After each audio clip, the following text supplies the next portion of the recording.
The alley behind the docks was slick with rain, the kind that soaked through your boots and crept under your collar no matter how tightly you pulled it. A single flickering light buzzed above the metal door of the warehouse, casting long, trembling shadows across the cracked pavement. Lena Hart moved silently through the darkness, her breathing controlled, her movements deliberate. To anyone watching, she might have looked like an ordinary woman, thin frame, loose jacket, hood pulled up, but the way she carried herself said otherwise. Her eyes were calm, focused, predatory. She had spent 12 years in the Navy SEALs before vanishing off the grid. No one knew why she left. Some said she'd seen too much. Others whispered that she'd been part of something secret, something that didn't exist on paper. Now, years later, she was back on the hunt, not for war, but for something personal. Something stolen. Her sister. The girl had disappeared 3 weeks ago after taking a job cleaning yachts for private clients down by the pier. The last message she'd sent said she was going to meet a client who paid extra for privacy. Then, nothing. Lena's investigation had led her here, to this decrepit warehouse owned by a logistics company that didn't exist. She crouched behind a rusted container, watching through a small gap in the door as 3 men unloaded something from a van. Heavy duffel bags, unmarked, black. One of them opened a bag slightly, a faint metallic glint caught her eye. Guns. Military grade. Lena felt her jaw tighten. Human trafficking was one thing. Weapon smuggling meant her sister had walked straight into something much bigger, and much darker. She reached for the small comm in her ear, but of course, there was no one on the other end. She was alone. Just her, a Glock 19 tucked into her waistband, and the cold, steady rhythm of rain. She waited until one of the men walked toward the side door to light a cigarette. Then she moved, fast. The door creaked, just slightly, as she slipped inside. The warehouse was cavernous, filled with crates and shadows. The smell of oil and rust mixed with something sharper, ammonia. Lena kept low, moving between the stacks, listening. Then she heard it, a voice. Soft, crying. Her chest tightened. It came from a small office in the back. She approached silently, peering through the narrow glass window. A young woman sat tied to a chair, blindfolded. Blonde hair matted with sweat. Bruises on her arms. Not her sister, but close in age.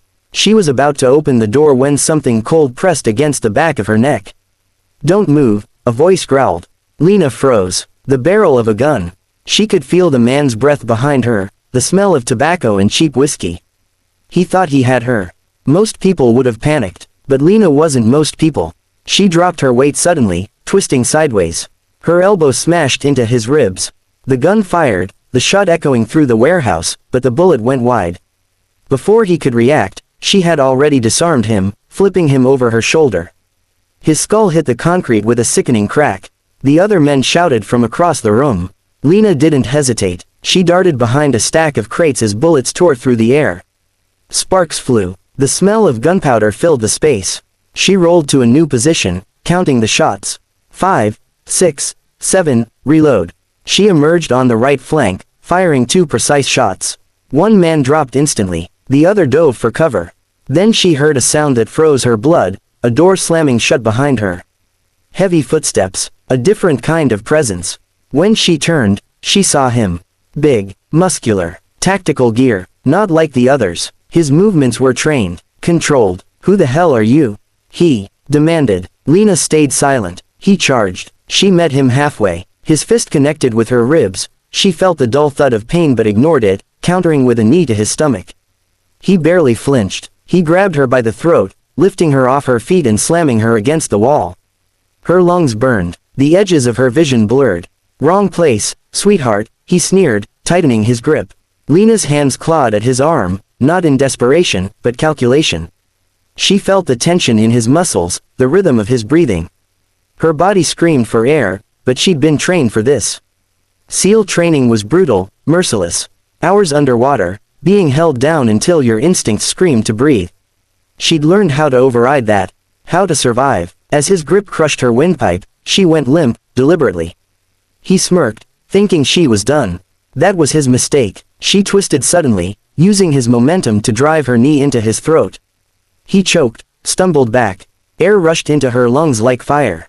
Before he could recover, she grabbed his wrist, twisted it until the bones cracked, and slammed him into the wall. His weapon clattered to the floor. But before she could finish it, the other man, the one who had been hiding, appeared behind her and swung a metal rod across her back. Pain exploded down her spine. She fell forward, gasping. The big man seized the chance, grabbing her again by the throat, lifting her up, and dragging her toward the water tanks behind the warehouse. "You wanna play soldier, huh?" he hissed, forcing her down to her knees beside the dark pool of collected rainwater. "Let's see how long you last without breath." Then he shoved her face under. The cold hit like a wall. Her instincts screamed, her body convulsed. The world went silent except for the thunder of her heart. But Lena didn't fight it. She surrendered to the stillness. Her mind went blank, her body motionless, her pulse slowing deliberately. He thought she was drowning. He didn't know she could hold her breath for 4 minutes. When he yanked her up again, expecting a lifeless body, her eyes snapped open, clear, focused, lethal. She drove her head backward into his nose, feeling the crunch of bone. He howled in pain, releasing her. She spun, water dripping from her hair, grabbed his knife, and pressed it to his throat. "Now," she rasped, voice low and deadly, "you're going to tell me where the girl is." Blood trickled down his chin as he laughed weakly. You don't know what you're dealing with." Lena leaned closer, the blade biting into his skin. "I used to swim with death," she whispered. "You're just a warm-up." But before he could answer, the sound of approaching engines roared outside. Headlights swept across the walls. More men. Lena tightened her grip, knowing she had only seconds to decide, kill him, run, or get the information she needed. And then she heard it. From the office in the back, the blindfolded girl screamed her sister's name. Her heart stopped. Her sister was here, and now the entire operation knew Lena Hart had come for them. The real battle was only beginning. The warehouse erupted in chaos. Tires screeched outside as black SUVs surrounded the building, their headlights slicing through the rain. Lena's instincts screamed at her to move. She released the man she had pinned, shoved him face first into the puddle, and sprinted toward the back office. The terrified girl inside, the one she thought was just another victim, was still tied to the chair. Lena burst through the door, knife in hand, cutting through the ropes. The girl flinched, crying out. "Quiet," Lena ordered, scanning the corners of the room. "Where's the other one? Where's?" A voice echoed through the warehouse speakers. Deep, smooth, familiar. "Still chasing ghosts, Lieutenant Hart." Her pulse froze. That voice belonged to Commander Reeves, her old SEAL superior. The man who'd signed her discharge papers.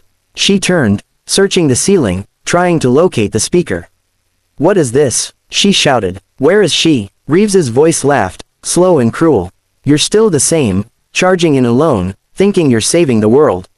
You really thought this was about your sister?" Lena's stomach dropped. "What did you do to her?" There was silence, then a click of metal from above. A spotlight snapped on, blinding her. She lifted an arm to shield her eyes, and that's when she saw them. 4 men, heavily armed, descending the staircase that lined the back wall. They wore tactical gear, faces masked, movements perfectly in sync. These weren't random thugs. They were trained, ex-military. Reeves's men. "Take her alive," the voice commanded. Lena's jaw clenched. She shoved the girl under a metal desk. "Stay there, no matter what." Then she moved. The first man came in firing. She ducked behind a support pillar, shards of concrete exploding inches from her head. The air was thick with the smell of cordite and rain. Her body moved on instinct. Duck, slide, fire, reload, pivot. Every step, every movement, was choreography learned in the darkest corners of training. She shot the first 2 before they could adjust positions. The third rushed her from the left. She disarmed him in a blink, using his own weapon to drop him. But the 4th man, he was faster. Stronger. He closed the distance, tackled her to the ground, pinning her wrists. His mask slipped just enough for her to see his face. A scar across his jaw. Her pulse faltered. She knew him. Chief Petty Officer Dale Morgan, her former teammate. "You should have stayed out of this, Hart," he growled. "You weren't supposed to find this place." Lena stared up at him, realization dawning. "You're smuggling for Reeves. All those missions, the missing cargo, this is what you were covering up." His jaw tightened. "You think you understand, but you don't. This isn't about money anymore.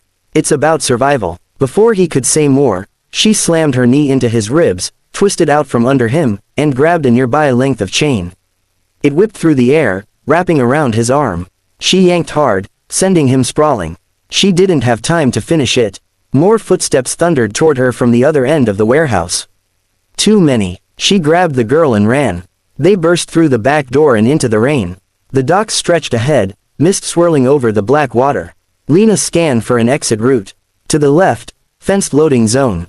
To the right, a line of shipping containers and, beyond that, the river. Go, she shouted, pushing the girl ahead. Head for the red container. Don't stop. They sprinted, boots splashing in puddles. Behind them, gunfire cracked, bullets tearing through the night. Sparks danced off the metal containers as rounds ricocheted dangerously close. They dove behind one of the stacks, panting. The girl was sobbing now, trembling uncontrollably. Lena placed a hand on her shoulder. Listen to me. What's your name? Ellie, she stammered.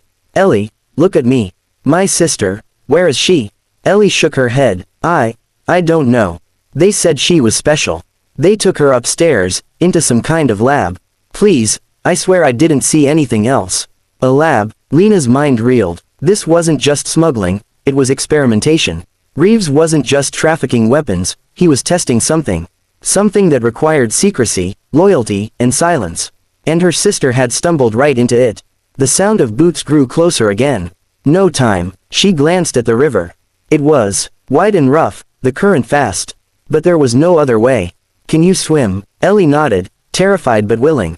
Good, stay under as long as you can. Lena took a deep breath, then they both leapt from the edge. The shock of the cold water hit like a punch to the chest. The current dragged them instantly, spinning them under. Bubbles roared around her as she fought to orient herself. For a second, panic clawed at her lungs. The gunfire from the docks echoed faintly above, followed by shouts and the flash of searchlights cutting across the water. She grabbed Ellie's arm, pulling her deeper, letting the current carry them. 30 seconds, a minute, 90 seconds. Her lungs screamed for air. But Lena was a seal. Her body knew how to obey even when her instincts begged to breathe. She slowed her heartbeat, focusing on the pressure, the silence, the rhythm of the current. 2 minutes. 3. When she finally surfaced, they were half a mile downriver, hidden by the fog. Ellie gasped, coughing, clinging to her. How did you? Lena didn't answer. She was listening, watching. The docks behind them were still swarming with lights. Helicopters circled overhead, search beams cutting through the mist. Reeves wasn't going to stop. She helped Ellie onto the bank, dragging her behind a pile of driftwood and reeds. They were shivering, soaked, but alive. For now, Ellie's voice trembled. They said your sister, she wasn't supposed to be there. They wanted her because she looked like someone. Like you. Lena froze. Like me. She kept saying she was looking for her sister too. They told her you were already dead. Rage surged through Lena's chest, hot and bright. Reeves had used her sister to lure her out. This entire operation was bait. She looked back at the warehouse in the distance, still glowing faintly through the fog, like a nest of fire. Then I'm done running, she said quietly. Ellie's eyes widened. You're going back. Lena nodded. He wants a ghost. He'll get one. She tore off her wet jacket, checking her weapon, counting her rounds. Not much left. Didn't matter. She trained to fight with less. Every muscle in her body screamed exhaustion, but she pushed it aside. The old switch had flipped again, the part of her that didn't break, didn't quit, didn't die. She moved through the rain like a shadow, blending into the noise. When she reached the fence, she climbed it easily, slipping back into the perimeter unseen. Inside, Reeves's men were cleaning up the aftermath. 2 trucks idled by the main loading door. And there, near the stairs, Reeves himself. Older now, but unmistakable. Sharp suit, cold eyes. Her sister was with him. Bound, but alive. Lena's breath caught. Relief warred with fury. Reeves turned slightly, as if sensing her presence, and smiled. I knew you'd come back, he said softly. Yeah, Lena whispered from the shadows, chambering around. You trained me too well. The next few seconds blurred into motion, gunfire, shouts, the metallic echo of vengeance. And through it all, Lena moved like water, silent, relentless, unstoppable. By the time dawn touched the horizon, the warehouse burned. Reeves was gone, escaped, but bleeding. Lena stood on the edge of the dock, her sister wrapped in a blanket, Ellie beside them, watching the fire consume the evidence of everything. The world would never know what happened that night. But Reeves would, and wherever he ran, he'd remember the woman who could hold her breath longer than fear itself. The Navy had trained her to survive underwater. The world had taught her to rise above it.